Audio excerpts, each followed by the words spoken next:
IVM.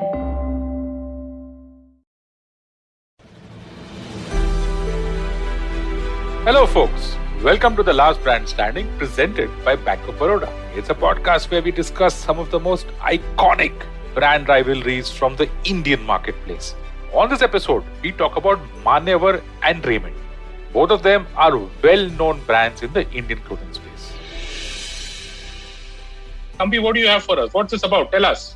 This is a very, very different kind of battle. In fact, probably one of the players who was being battled was not even aware that they were being battled. Okay, so as we discuss this, we will take the listeners through the very, very interesting dynamics of this battle. Sounds good, Ambi. And folks, we're going to talk about weddings. We're going to talk about clothes. We're going to talk about style and a lot of other stuff. This is a really cool one that you guys want to hear. So let's get started. Introduce our players. Okay, so here's the first one.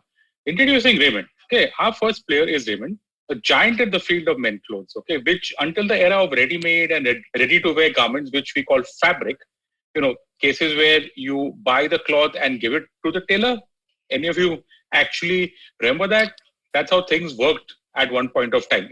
In fact, even today, a few of us, probably get cloth and then would just love for it to be tailor-made for your own fitting. But of course, the majority today, you just buy a shirt, buy a trouser from a store, go and buy it, just wear it. That's it, But back then, I'm talking 60s, 70s, 80s, 90s, when ready-made was still not that popular, you would typically go to a neighborhood store, buy fabric, suitings, shirting, as they were called, and then give it to your neighborhood tailor. Your tailor would then aapka maap leta wo, chest, this, that, like, and then make a shirt, make a trouser, whatever it is. Raymond's history goes back pre-independence, all the way somewhere to the 1940s. From then all the way to 70s, 80s, 90s, it established itself into a major men's fabric and suitings brand. There were three things that Raymond did really well over the last 40, 50 years, and to some extent, it does well even today. So first, it pioneered the concept of a company-authorized wholesale showroom in fabrics, and Ambi will explain what exactly that is and how that was so unique.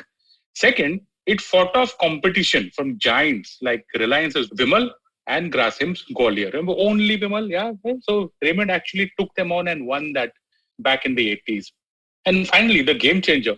Remember when the transition happened from tailor-made to ready-made? It's a huge transition, okay? And it's not an easy one for a lot of the cloth makers back then. Raymond prepared for it. Of course, not all of the attempts were successful, but some attempts were, like the Park Avenue brand, which got a massive boost thanks to Raymond's huge network.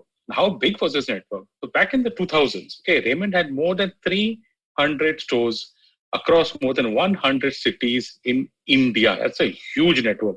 And to take us through this entire, how this process happened and how these three things, how Raymond's strengths panned out over the since they were formed, let's get into what makes Raymond such a great brand even today. Why is it 2005? I was definitely wearing a Raymond suit. And a Raymond suit, of course, was and still is a big deal. Even in office back then, 2000s, a Raymond suit was a Raymond suit. Ambi, over to you. Take it away. What is really so special about Raymond?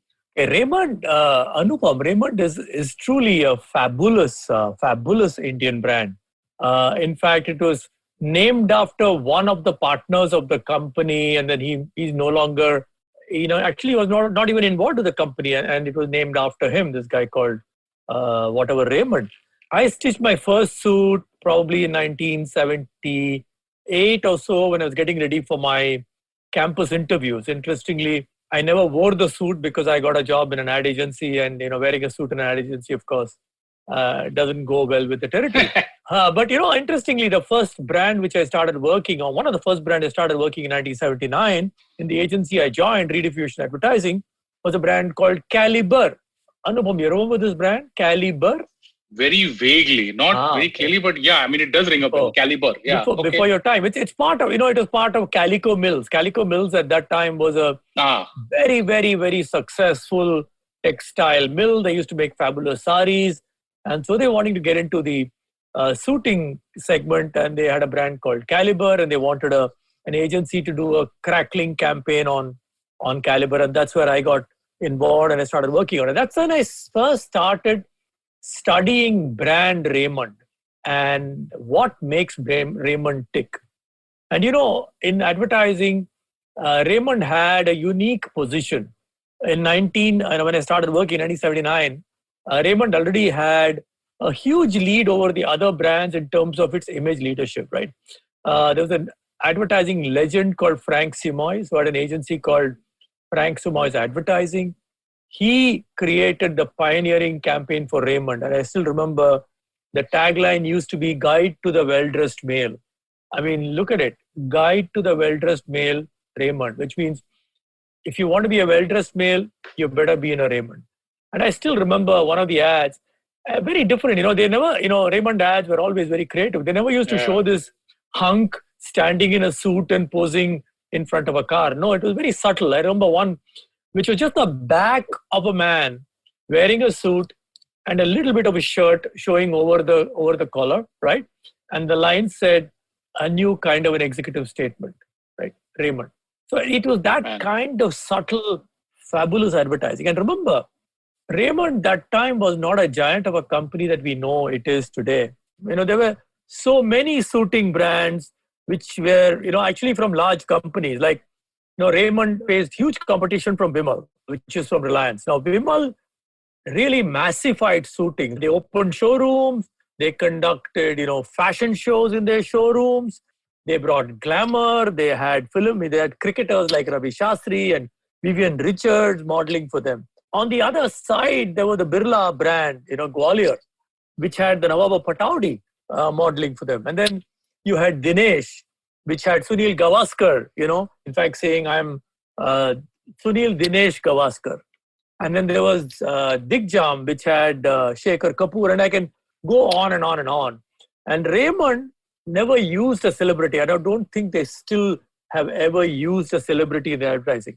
Interestingly, when the whole fabric industry was getting battled by Powerloom, Raymond did something very visionary. They actually invested in modernizing their plants in the 90s and the 80s, and their product quality dramatically improved. They started making polyester wool suitings, pure wool suitings, phenomenally good quality products. And the other innovative thing they did was they had one showroom, I think, in 1959, but in 1980s, they set up the flagship store at Warden Road, which has been in the news for all the wrong reasons for the last few years. Warden Road store was set up in 1980, and that kind of gave them the courage that, the way the fabric business operates is that mills give the retailers a huge margin. It's anything between 40 to 50% margin. And you're really at the beck and call of the big retailers. And in fact, some of the textile mills even had wholesalers who came and bought several thans, what they call those rolls of cloth. So Raymond in 1980s declared independence from them. They set up their own first flagship store.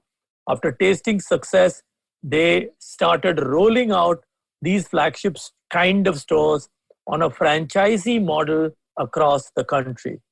And they've continued on this journey. And today, Anupam, any idea how many franchisee exclusive stores do they have across the country? I have no idea. I have no idea at all, in fact, because I don't think that I've been to one in a while. What's it like, Ambi?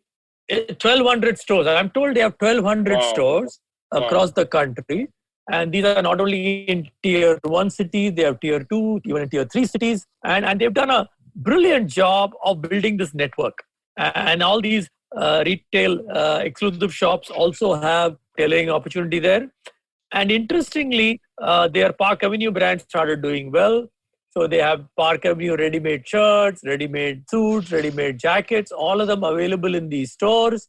And the franchisee makes money selling fabric, and they control this. What they've done brilliantly is they ensure that the franchisee doesn't discount the price of the suiting. So the suiting is sold at a fixed price. They don't play around with the price, and the franchisee makes money on tailoring. So brilliantly done. I think their retail strategy has been absolutely brilliant. A lot of companies have tried replicating. In fact, Vimal tried replicating it, and I think Arvind tried replicating it. A lot of people have tried replicating it, but no one has really succeeded the way they have. The other very, very sensible, and I'm saying it, so obviously, why I'm saying it is that they have consciously gone about building a brand called Raymond. While they have had a lot of new product introductions like Trovine and Truvine and this and that, it was always the Raymond brand. So the initial advertising was by Frank Simoes, which was Guide to the Well-Dressed Male. And then in the 90s, they started working with a young agency called Nexus Equity, set up by my friend Rajiv Agarwal, Arun Kale, and Rajan Nair. And they came with a breakthrough campaign, The Complete Man. And while all the suiting manufacturers are showing hunks with very good-looking women, etc., these guys went completely different. They started showing the human side of an executive. I still remember there was an ad which a man, I think, dressed, he's carrying his jacket on his shoulder, but he's walking through forest along with his kid. They're walking down, and you have this Crosby, Stills and Nash track playing in the background. Teach your children. I I remember that. Man, that was awesome. I remember that. Yeah, go on. Sorry. I just got me into a bit of nostalgia there. No, but Anupam, that was a kind of advertising which was way ahead of its time. This was, I think, 98 or 99 or something like that. I mean, I think in many ways, Raymond got everything right from the 80s to the 90s to the 2000s, right? They had a great range of products. They were premium priced. They had their own exclusive showrooms. They had a portfolio of brands. They had Raymond, they had Park Avenue, and then 10 years ago, they went and bought Color Plus. So they had a whole range of brands. They had fabulous product quality. They were not in the clutches of the wholesale and the retail trade. And they had everything perfectly planned. Indians were getting into this whole suit culture. A lot of white-collar jobs are coming up, and people were buying their blue jacket to wear to meetings. People are getting ready to wear their suits. And very interestingly, I did not know that a large part of the Raymond sales was connected to one event in everyone's life. What was the event? Wedding. I know. Okay, so I remember I was having lunch with this friend of mine who was a very senior executive in Raymond. He was telling me that this year's sale is not all that great, but next year we expect sales to bounce back. So I said, what's wrong with this year and what is so great about next year? He said, no, this year is a leap year. So I said, what has leap year got to do with your sale? So he said, look, a lot of Christian communities don't get married in a leap year. They say it's bad luck to get married during a leap year. Okay, I didn't know that. But very important thing is close to 30% probably of their sale came from suiting related purchases. The bridegroom, the bride's father, the bride's, probably sister, brother, and then of course the bridegroom's parents and a whole lot of people. So in fact, very often for a wedding, 20, 30 suits get stitched. So wedding was a big part of their business. Wedding business was very, very big for them. So in a sense, they should have anticipated something which our next player, whom we are going to talk about, spotted. Yeah. So I mean, I'm all full of admiration for Raymond. They fought off really big, tough competitors, Reliance and Birla and all these people. And they managed to actually build. And today, if you ask people probably think, Raymond is a global brand. It's not, right? It's an Indian brand. It may sound very global, but it's a very, very Indian brand. And it's a fabulous quality. And I think they're exporting their products in many, many parts of the world. And it's a fabulous brand, but they did not see this coming. Yeah? I think Raymond itself deserves its probably a longer section. Whenever, whether it was my office trousers or my office suits, Raymond was it. I mean, it was and still is a premium brand. But like Ambi said, they didn't anticipate the new player coming. And we're going to talk about the new player on the other side of the break, Manyavar. Don't go anywhere. We'll be right back.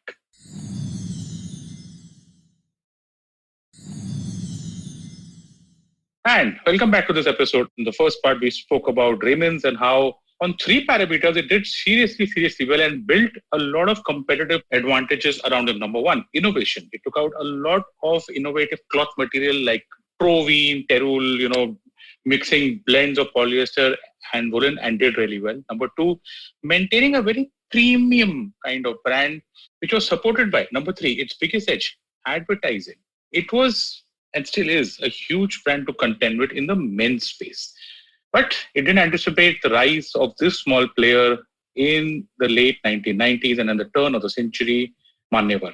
Now, all this while we've been focusing on the broader men's clothing part, okay, shirts, trousers, suits, etc., that are everyday wear, okay.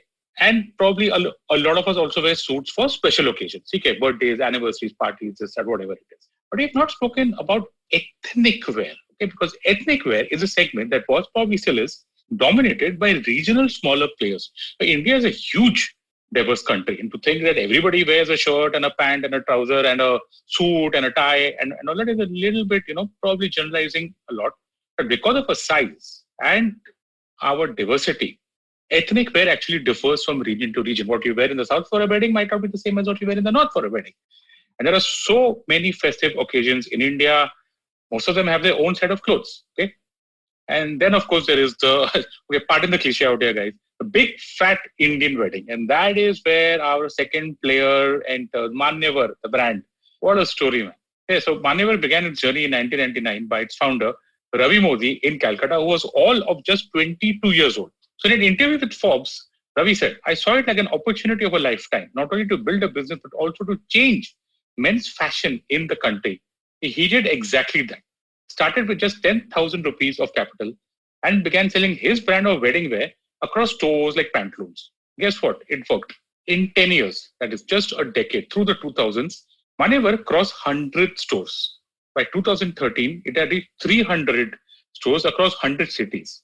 To get an idea of Manyavar's ambitions, okay, get this. Its 200th store was a 21,000 square feet store in Delhi's Karol Bagh. Okay? The best part is how Manyavar does things very differently. It's stuff you wouldn't really expect from a clothing brand. For example, and as per that Forbes article, it is reportedly the only brand in the country that does not have an end-of-season sale. It seems Manyavar donates or destroys old stock. And finally, it's massive marketing. Look at the people it employs. Some Bollywood, cricketers, Virat Kohli, Anushka Sharma, Ranveer Singh, Karthik Aryan, Amitabh Bachchan. And to explain the Manyavar phenomenon, okay, over to Ambi. Ambi, walk us through. How did these guys come up here? I mean, what is so fascinating? Go on. Yeah, so, I was talking about the lunch which I had with my friend many years ago. He was the guy who pointed me out to this Manyavar phenomenon, which was just coming at that time. It was, I think, 2008 or 9 or something like that. Now, let me now reel out some names, okay? Hum Aapke Hai Kaun, 1994. Yes. Dilwale Dulhaniya Le Jayenge, 1995. Dil To Pagal Hai, 1998. Kabhi Khushi Kabhi Gum, 2001. Mohabbatein, 2000. Rab Ne Bana Di Jodi, 2008. Band Baja Bharat, 2010. What do all these movies have? I think what happened in the late 90s and the 2000s is the big fat Indian wedding started becoming fatter, started becoming bigger. And I call this the Punjabification of the Indian wedding. It's a big contribution made by Messrs. Aditya Chopra and Karan Johar to the both Indian diaspora. Interestingly, Dilwale Dulhaniya was really the first film which started looking at the Indian diaspora. And then, of course, Hum Aapke Hai Kaun is called the longest shadi video, right? And say, I didn't know that. I had no idea about that. Yeah, go on. Okay, so as a result, what happened was that Indian weddings were becoming huge affairs. Even in Kerala, where a wedding is supposed to last about anything between 15 to 20 minutes, you started having 3 events and 4 events and stuff like that. And so, something was happening with the Indian wedding. There were more occasions being created. There was Sangeet, there was this, there was that, all those things happening. And in a sense, women's wear for weddings kept evolving. But men's wear were kind of stuck in the same old kind of suit. So you can't possibly wear a blue suit for the Sangeet and a green suit for the shadi and an orange suit for the wedding. That doesn't work well. And designer wear was really very, very small and niche. And so what do you do? if you want to do a 3-event, wedding celebration, what do? You can't keep buying 3 different colored silk kurtas from Cottage Industries Emporium or from Fab India. And that's where Manyavar saw what he calls, Ravi Modi calls the 80,000 crore opportunity. And he stepped in. And as you know, Manyavar is a relatively young brand. It actually opened its own store only in 2008.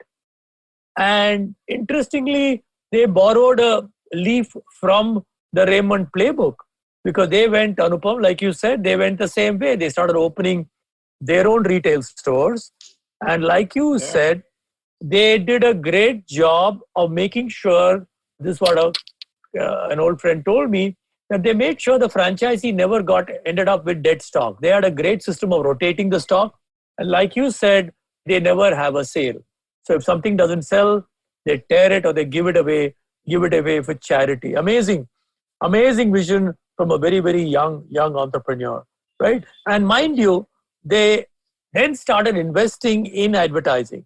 And I think the year 2018, 2019, they spent something like 67 crores on advertising. That's like unheard of, right? Out of a sale of probably 500, 600, 700 crores, they're spending 10% on advertising. And what I find really nice in their own very inane kind of advertising, they first went after dressing up the groom, saying this is the dress in which the groom has to go.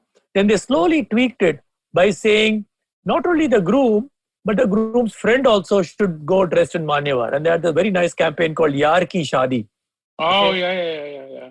So Yaar Ki Shaadi, so sab log us pe jana chahiye kind of stuff. Correct. And and in the last 2 years, they're tweaking it even further, and they're taking on the anti-suit platform. And they have this campaign called Tayar Ho Ke Aiye. And there's this, I think, ad where this elderly gentleman is dressed in a suit. And I think Ranveer Singh goes to him and, sir, mera naukri ka application. And the guy says, haan. And then he catches him again, sir, mera naukri ka application. And finally the old man says, yaar, main shaadi ke liye aaya hoon. Ye naukri ka application mein kya baat kar rahe ho? Ranveer says, sir, aap shaadi ke liye aaye ho, lekin suit pehen ke aaye ho. मैंने सोचा आप office के लिए आए तो शादी attend करना है तो तैयार होके आइए. This was there in the movies. Of course, now with all the multiplexes shut, and I really miss them, by the way. I remember last couple of years, whenever we used to go to the movies, and this ad would always come. It was they made it so well. They just made it so well. That whole thing about shadi hai, taiyar hoke aiye. I mean, it's just that nice edge of, it's not very condescending or patronizing. It just sounded so cool, that, okay, listen, this is an occasion, you should dress up, and how did they do that? I mean, so did they have an ad agency? I mean, how do they think of this thing? What's the story out there? Like, I think in marketing parlance, we talk of, anti-cola position, which 7-Up took many years ago, saying, go anti-cola. So this is classical anti-cola kind of a platform, saying anti-suit. So I'm saying, go anti-suit, and therefore, yeah. Are you talking about normal is boring? I kind of somehow remember this Sprite. Was it Sprite or was it 7-Up? I don't remember. Normal is boring kind of an ad. But original campaign, I think, for which, Al Rees and Jack Trout write about in their classical article on positioning written in 1980 or 1978 or so in Ad Age, the case they talk about is Uncola positioning of 7-Up, right? Wow. 7-Up actually went on Uncola. So here, Manyavar, in our own country, took on this anti-suit positioning, and they've done a fabulous job of building that brand. And I'm told, I was talking to someone who understands the business. He said, look, the whole ethos of ethnic wear is different, and Manyavar and Anupam, you and I may feel it's a little too bright and too in your face and too colorful, etc. But not me at all. I just love all of their stuff. And seriously, I mean, if I was getting married today, I would definitely walk into the store and have a look at what they have. Of course, mera zamana alag tha. I belong to a totally different generation. I got married in 2005. But listen, it's a wedding, man. Just be as bright, as blingy as possible. I am not, there are times to be minimalistic and there are times to just to be loud. I think a mix of both is needed in life. Yeah, so I still find their design a little too in your face for my liking. But apparently that's what, like you said very rightly, that's what works. That's so they understood.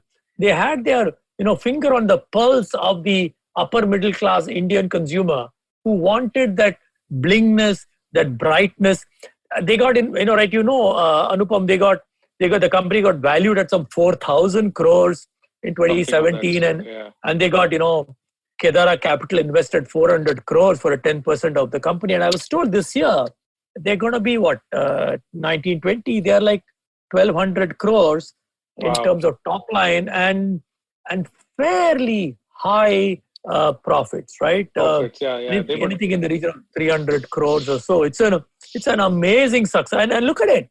It's a bit like there is no one else. It's a Manyavar and everyone else is a pygmy, right? There are so many small brands, but no one is of their size. And to be fair, they took a lot of play from the Raymond playbook, focusing on the quality, focusing on design, inventory management, avoiding sale, having a tight control on your franchisee stores, not allowing them to discount, and of course, investing continuously on brand building advertising. So they have done everything right. And today, 1,200 crores, right? This 1,200 crores, how much of it went from Raymond? I don't know.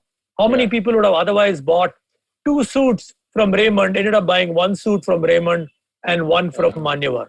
Or maybe would have bought 5 suits from Raymond for all his friends and family, ended up buying nothing from Raymond and 5 Shadiwala suits from Manyavar. So while it may not be a direct head-to-head battle like a Nirma versus Surf, but this is an interesting battle, and I think it's interesting to see how what lessons marketers can learn from this very, very interesting battle. I think hats off to both companies, but Manyavar has won the last round. They have. And to get into the exact lessons, we'll get into the aftermath between Manyavar and Raymond on the third and final part of this episode. Don't go anywhere. We'll be right back.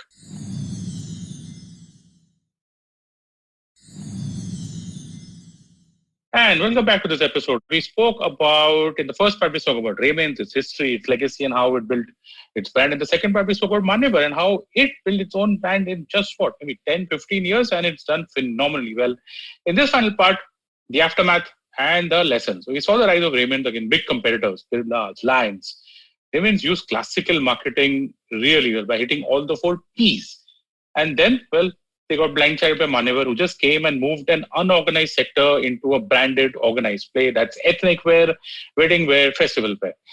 Raymond was a little bit late to wake up, but it moved with speed since then. Okay, you look at Raymond's consolidated sales, they were 2,530 crores in FY10.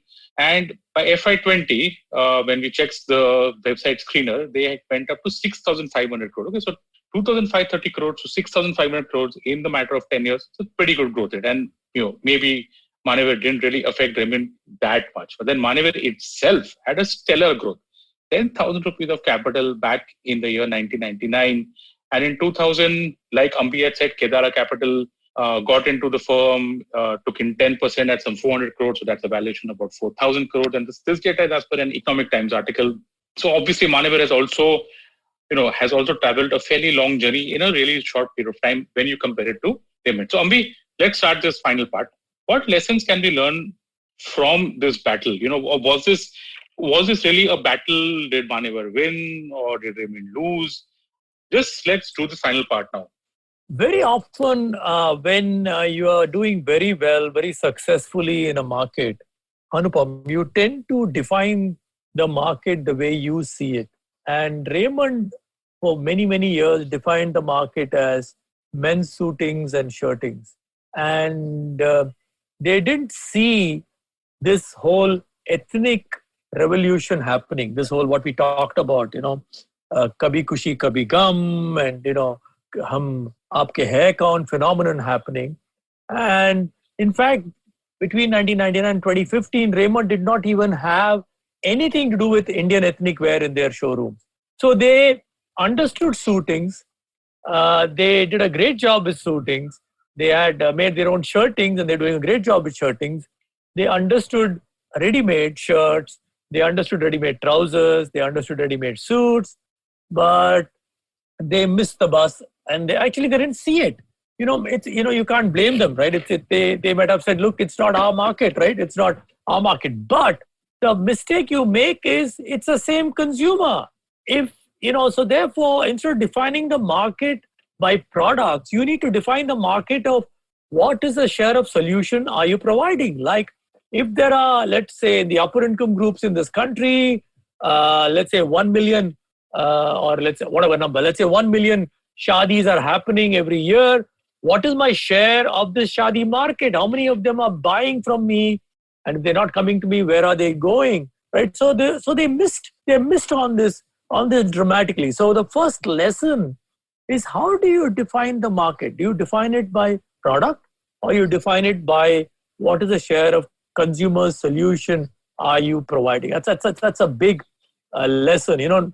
Manufacturers, we normally put things into boxes of products like suiting, shirting, ready-made. Consumers don't do that, right? I mean, for example, currently people are talking of a new fashion thing emerging after this COVID thing is behind us, that people will start working from home, in which case, what kind of clothes are you going to wear? So that's going to be a new learning for people. So I think the first thing is, how do you define your market? The second is, you need to understand who's going to disrupt your market, right?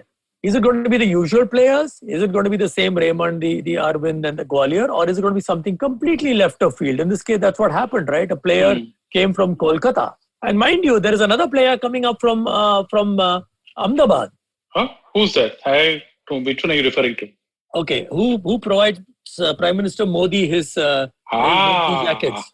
I have absolutely no idea. Tell us. Okay, there's a brand called Jade Blue. Oh, okay.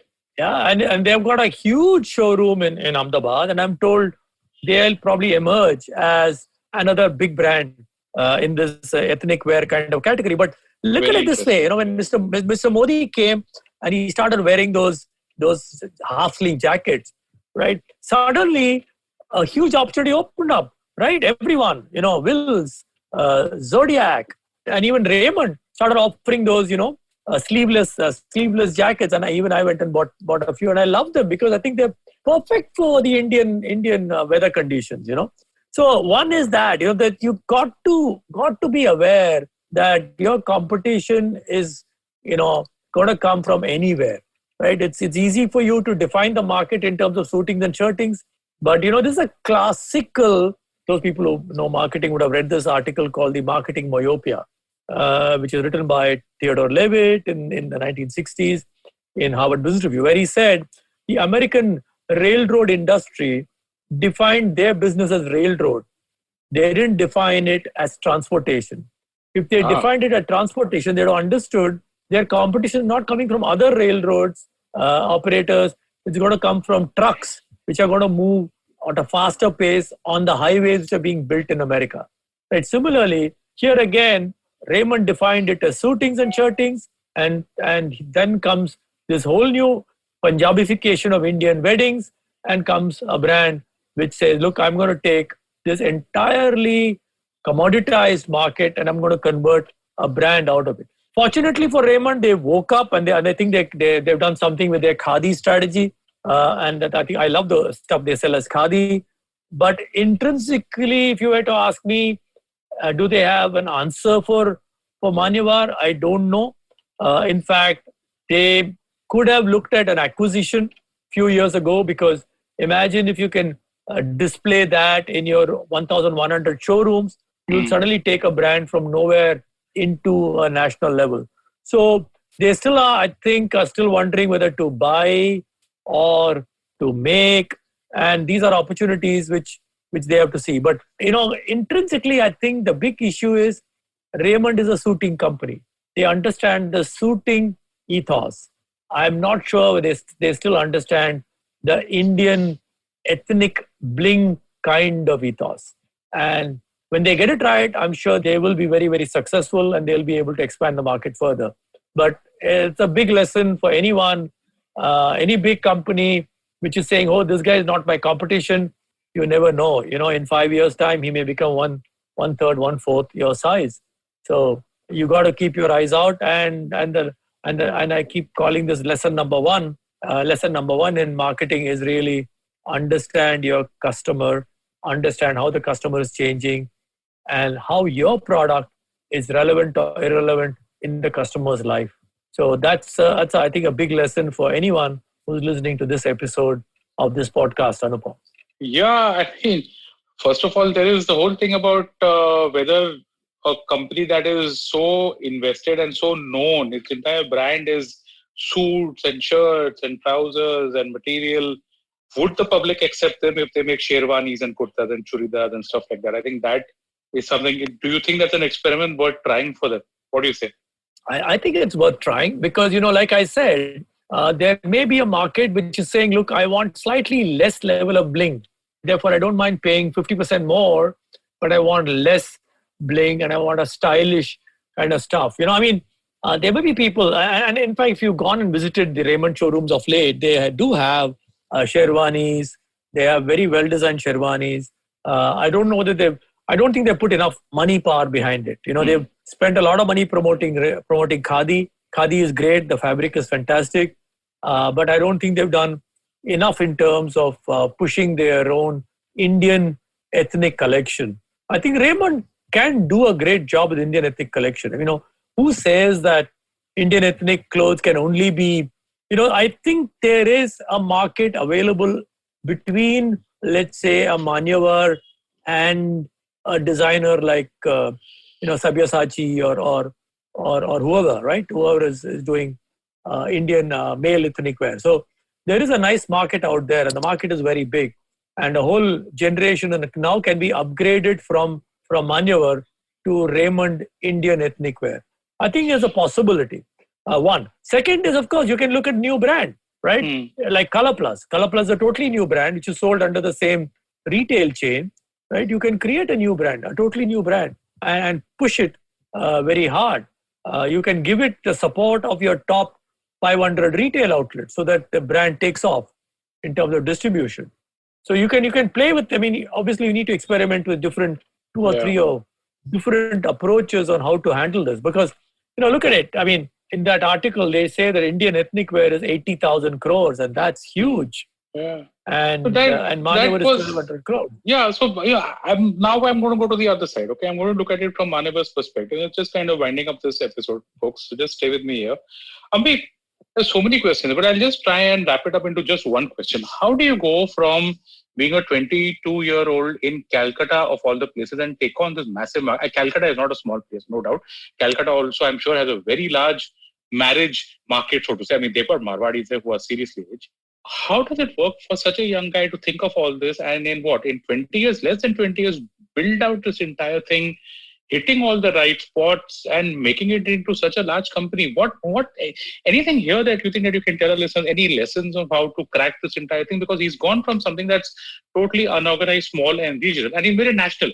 And I like two things that he did, Ambi. Hear me out. Okay, first, I remember this ad with Virat Kohli that talks about occasion, that he takes the entire thing. He takes Christmas, he takes Eid, he takes Diwali. The entire ethos, he's talking about this festival thing. That's the first thing. He's going beyond wedding. He's going beyond office and saying that, listen, this is what you wear on these festivals. And in India, you have all of that. So first is that. And the second is, I have to ask, man, what is the deal with so many Bollywood and cricket people? These people don't come cheap. So is the message here that if you want to go big, you have to spend big? Walk us through Manyavar's story in this last part of the show. Come on. I think Manyavar, understood Indian ethnic wear extremely well. I think Ravi Modi and his wife, Shilpi Modi, has given the brand the ethnic, the designer feel. The other thing in being in Kolkata is a great advantage when you're doing Indian ethnic wear, because the best karigars are available in Kolkata. And they are extremely good with the embroidery work. In fact, I know that some of your top designers who make women designer wear, have karigars in Kolkata, because Kolkata And has talking about the best women karigars. designer, that's the other thing that they did that Raymond didn't do with Anushka Sharma. They're actually opening up an entirely new market that Raymond never had, women's wear. So they opened up. So they come with this advantage of Kolkata, the whole base of karigars there, and they first went for the shadi, and like you said, they've gone from shadi to everyone who's coming to the shadi, and then to festivals, and now they're saying women, right? They've launched this brand called Mohe, which I think Anushka Sharma is modeling, right? And interestingly, they've got money. They've got funding, and now they can actually go national with all their big plans. They can create just as though in the women designer wear there is already a Biba, right, which is a fairly successful Indian brand, right? And so Mohe will go probably one step above Biba. Biba is again a very successful brand. They'll go one step above Biba. Manyavar doesn't really have any major competition as of now. I'm just wondering if Jade Blue may come up, but you never know. So they've hit all the right buttons, and they've done all the right things, right? Having their own exclusive outlets, investing consistently in advertising, and let's be clear, Indian businessmen are fascinated with Bollywood, right? And Indian businessmen somehow believe that using celebrities is a shortcut to brand recognition. And maybe that's also true, that Raymond doesn't need a celebrity, but Manyavar needs a celebrity, at least needed a celebrity then. Maybe they'll continue, and they may have done deals with these celebrities, and because there's no other, celebrities go by product category, right? Correct. So like, for example, if you take Ranveer Singh, there will be 20 brands of shampoo wanting to catch him, or 5 brands of shoes wanting to catch him. But Indian ethnic wear, there's only one, right? So banking. Look at banking. Ranveer's done banking with Kotak, man. I mean, that was such a super ad. Anyway, sorry, go on. Yeah. So they've gone and done this nice cherry picking. They picked Virat, they picked Ranveer. They've done all the right kind of celebrities, and it seems to have worked very well for them. Now, where do they go from here? Will they now try and downscale? Go after the Fab India market, which is the daily wear kurtas and stuff like that, or will they go up market, go further up into premium? Left to be seen. So it'll be interesting, and what Raymond does to Manyavar and what Manyavar does to the market. So it's going to be a fascinating journey onwards. And we're going to watch out for that, folks. Who knows? Maybe after a couple of years, we might come back and do one more episode on Raymond versus Manyavar, Manyavar versus Raymond, because this is a really interesting battle that continues till the day. We hope you enjoyed our shopping episode on the Last Brand Standing presented by Bank of Baroda. Stay tuned as we will take you on a fun ride on our next and last episode, where we are talking Hero, Honda and Bajaj Auto. Don't forget to tune in. And if you like this podcast, you can check out other interesting podcasts on the IVM network. Also, you can follow me, Anupam Gupta, B50 on Twitter. And me, Ambi Parmeshwaran, on Twitter @AmbiMGP. That's a goodbye, folks. See you guys next time.